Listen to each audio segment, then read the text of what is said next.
Welcome to Tomorrow's World Today, a show dedicated to the discovery of innovation and cutting-edge technology. We showcase the latest developments from the greatest companies and smartest people in the world. Tomorrow's ideas are out there. And through our journey of inspiration, we will create a plan for the park of the future. This is Inventionland World Headquarters. Here now is George Davison. George, what are you doing over there?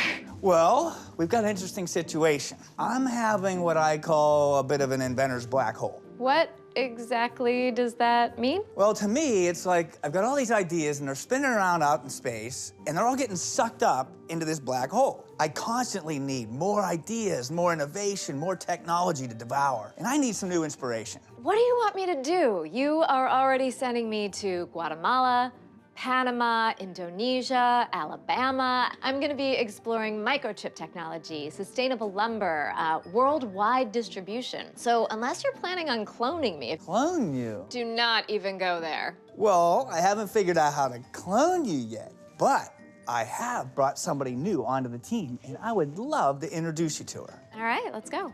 She's back at the park model. Okay. Hey, Jackie. Hi. That's someone I'd like you to meet. Hi. Tamara. Nice to meet you finally. Welcome.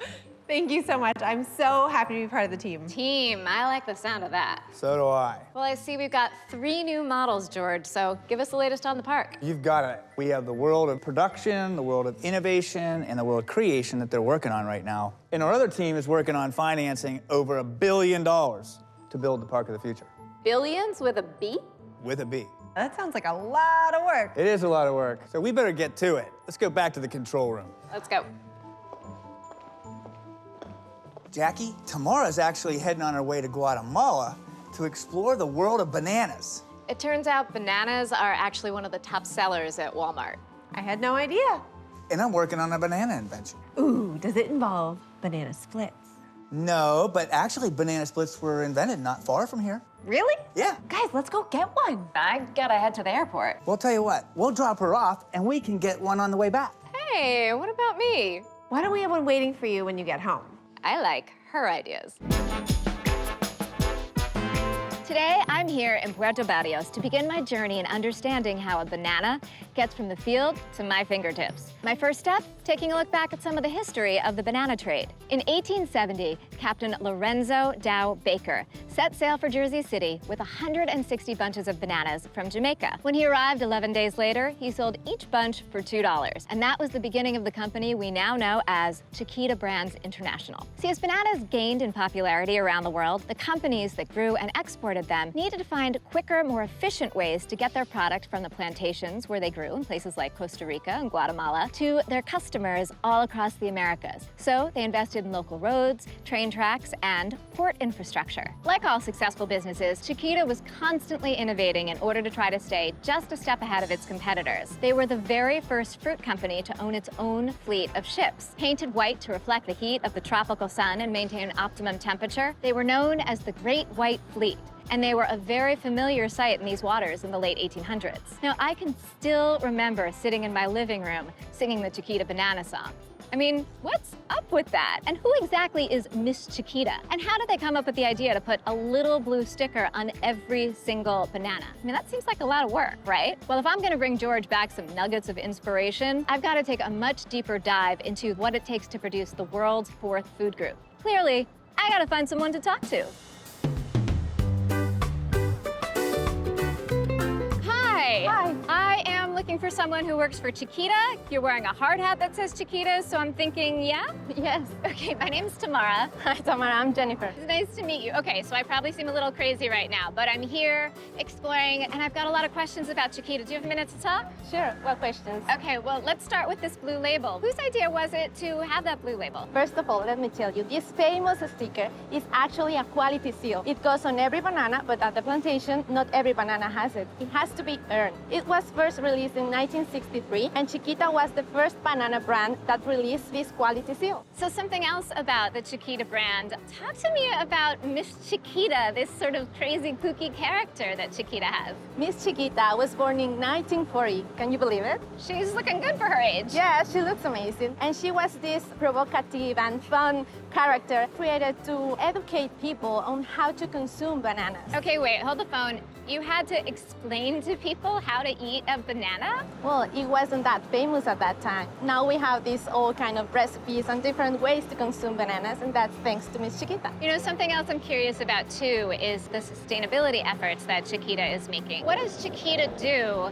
to ensure that the resources for the future will still be there, both for the business and for the planet? We work specifically in 3 areas: farmers, being a good neighbor, and the greater good. About the first one, I can tell you that since 1990, Chiquita has been promoting sustainable programs for farmers and their communities to take care of the land, working with better practices above the industry standards. For being a good neighbor, we like to make a positive impact in our communities. Where we operate, we want the seal to be reflected and everybody knows that Chiquita is there. Just last year, we constructed here in Puerto Barrios 2 of the main streets of the city. We are planning to construct a neonatal intensive program for a hospital here in Puerto Barrios. And so we are a good neighbor. Well, you are singing my tune. Do you think there might be somebody you could set me up with out on one of the plantations? Sure, you're gonna love it. Awesome, thank you so much.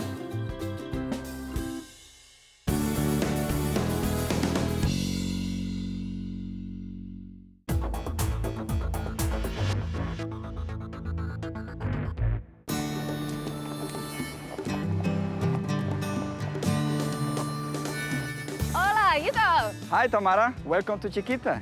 I'm the quality director for Chiquita to make sure that the standard operational procedures from planting a banana all the way to the market are being followed by our people in the field. I'm really excited to see the process of bananas from start to finish. Let's get started. All right, let's go. I think people don't realize all the details that are behind a production of a good banana into the market. Look at here. Let me show you a very important activity, what is called pruning. Every week, one person is visiting this area and selecting the best zones of each mother. So you will have a healthy, big stem, so your root is gonna be big and nice. Quality start right there. Here's the mother, the son, and the grandson that he just selected. Every week, he's going to clean the old material, and then he's going to select the best one. You see, he's taking off the one that is not desired. Whoa, wait a sec. Is that a stem?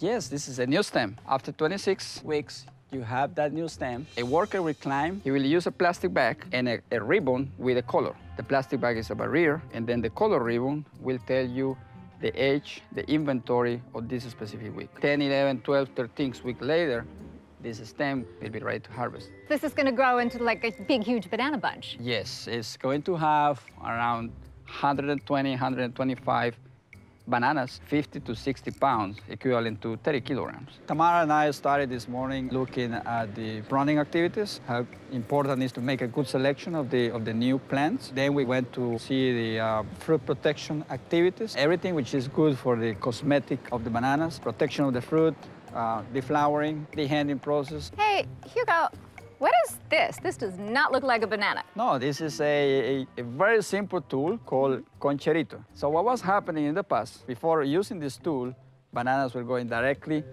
on the shoulder of the worker. The fruit was getting damaged. So with this tool, it goes on the shoulder. Ah, okay. So the bananas are loose without touching anything. Then you avoid having the neck injuries there. Well, good. I'm glad it's good for the workers, good for the fruits. Very simple tool. George, remember that. Sometimes the simplest tool is all you need to get the job done. Then we went to the harvesting process. 10 more trips to do. Come on. Let's do it. I think I've discovered a new kind of health and wellness vacation. Come on. Oh. Let's do it. I haven't seen anyone at the size of Tamara pulling 1,000 pounds of bananas to the packing house. So that was pretty amazing. Hugo! Where are you? It's so nice and refreshing in here after that run of mine. What's happening? So the ladies here are doing what we call selection process. You have the bunches coming in, we are handing the bananas, and then the ladies here are cutting those hands into clusters. But most important, they are looking in vitro, checking the defects. We have very strict quality specification for Chiquita. Okay, wait, so what happens to the fruit that doesn't make it to Blue Label? Some of them are being used for a second label, and the rest are going to banana puree. Man, you guys are strict. We are So the final step.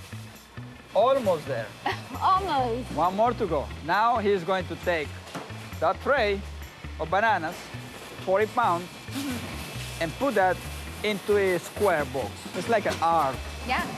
Bring that 40 pound fruit into this box Why do you put the plastic in with the holes? to keep the moisture, the humidity, the freshness of the banana. I've never thought about all of the millions of little details that go into getting that piece of perfect fruit onto the grocery shelf. Every single step is critical to keep that good-looking banana coming to the shelf. And ready to go.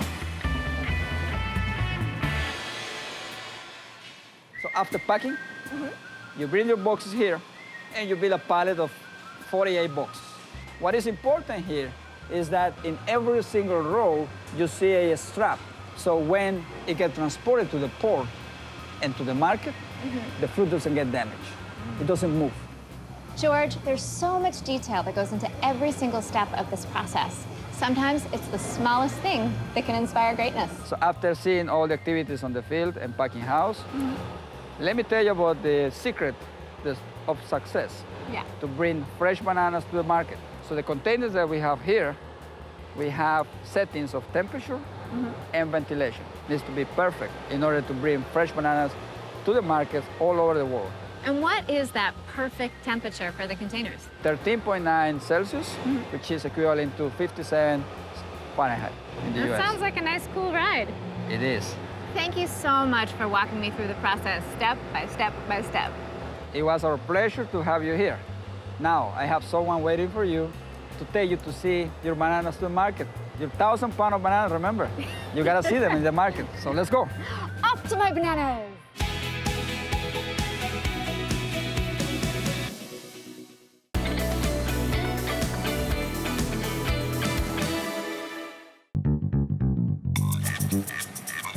Gracias. Hi, Tamara. I am Ramses Lobo. Nice to meet you. Welcome to Puerto Barrios. Thank you. Let me to introduce my interpreter.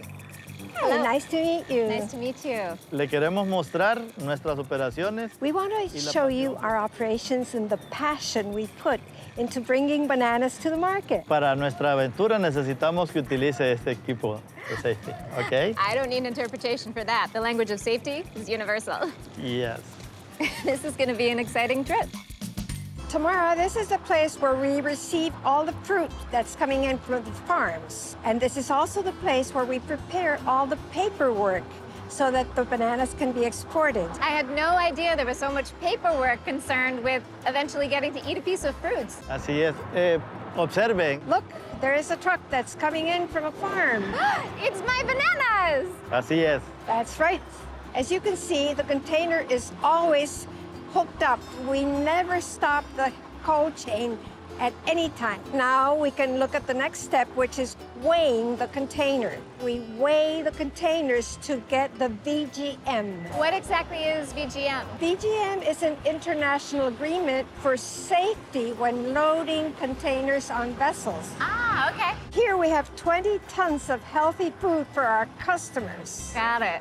What's next? Tamara, this is where we do non-intrusive inspections to ensure that the bananas are as clean as possible. This machine can inspect 300 containers an hour. What kind of inspection is it doing? We inspect the containers to ensure that there are no narcotics or anything that might contaminate and be harmful to our customers. That's a really, really good thing. Next is storage of the containers to ensure the preservation of the cold chain. All right, well, it's been a pretty warm day here, so I'm looking forward to some cold. Okay, vamos. Let's go. Tamara, our bananas have taken a long journey from the plantation to the ship. We have moved more than 700 trucks. More than 1,000 people have worked on this process. And now, with this container, we complete the 20,000 tons of bananas that are part of the shipment for this week. Well, I'm really glad that my bananas are part of this shipment, and I'm gonna get on that boat and follow them all the way to the United States. Okay, excelente. Thank you so much. Thank you, you. Thank you so much. You're very welcome. Hey, George, I finally made it to the boat so I could give you a call. I'm all cleaned up. It was a hot one out there today. Wow, you were in the field today then? Oh, yeah. They've got their own transport system, a banana train. And I pulled over 1,000 pounds of bananas on that train today. You pulled over 1,000 pounds of bananas? Oh, yeah. That's like 10 times your weight. Yeah, I really earned my keep today. But now I've got to get ready for the next step of my journey. I got to find my bunk and find out what's for dinner. Well, have fun. Travel safe. Thanks, George. Talk to you soon. Well, the bananas are on a boat to Florida about 3 days. The fruit comes in containers. We have 96,000 fingers per container. And every week we receive between 100 and 120 containers here at the distribution center. That's a lot of bananas. I've just arrived here at the Chiquita Ripening and Distribution Center in Port Everglades, Florida, fresh from my trip on the ship from Puerto Barrios, Guatemala.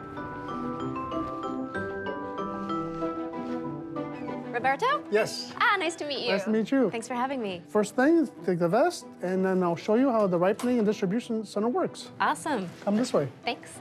Roberto, one of the things I was most surprised by when I was in Guatemala is the fact that none of the bananas that are shipped here are ripe. That's correct. Basically, the fruit on the ship is sleeping until we wake it up. We have this standard of stages that we use for the banana color guide. It's used throughout the industry.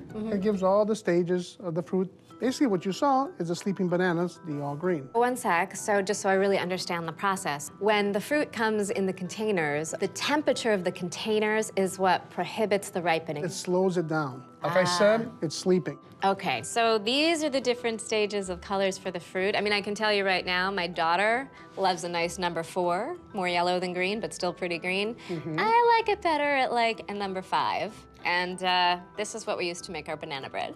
Exactly. Our consumers want it between a 2 and a 3.5, so they have some shelf life. So when you say your customers, you mean the stores that me, the consumer, goes and gets my banana from. That's correct. So that when the consumer goes to the store, they'll have the color 4 and 5 that they most prefer. Well, I've grown pretty attached to my bananas, so I'd love to go wake them up. All right, that's great. So let's go in the warehouse. We'll see where all the magic happens. Awesome, I'll follow you. And here's your bananas. Wait, are these my Guatemala bananas? These are your Guatemala bananas. My bananas! Excellent. All right, let's go on to the next part of the process. Time to wake up these sleeping beauties.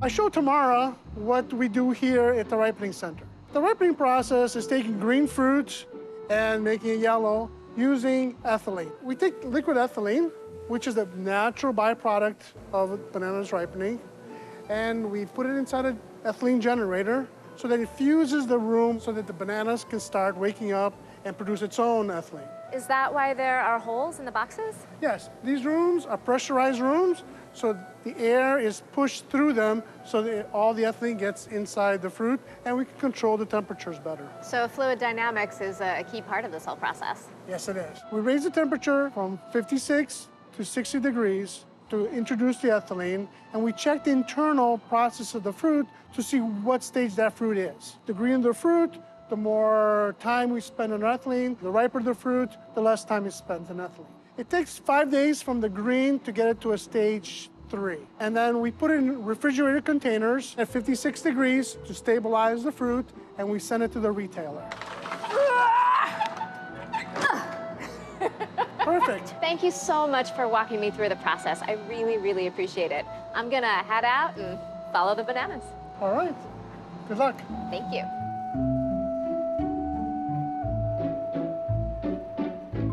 George, it has been a long journey. I mean, I'm talking Guatemala, Panama, Florida, and now Kroger.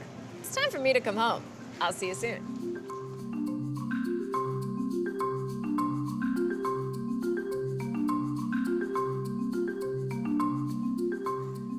Hey, Tamara. George, I'm back from the jungle. Well, welcome home. How were your adventures in Guatemala? It was amazing seeing the scope of their operations and all the different systems that they have in place to get that banana from the field to your fingertips. Did you have any surprises? Probably the most surprising thing was just how much infrastructure, like roads and railroads, that Chiquita is actually responsible for building. It made me realize that whatever your product is, you have to apply innovation not just to the merchandise, but to the process of how you move that merchandise to market. Well, it sounds like you had a productive trip, Tamara. It was, and I have so much more to share with you. But first, I brought you some presents. Ooh, I love presents. First, a little souvenir. Thank you. And of course, a snack. Look at that. Hey, and speaking of snacks, whatever happened to that banana split you guys promised me? I got you, girl. I got it waiting for you in the back. Now that sounds appealing. Ooh, appealing. I like that. I'll go grab it for you.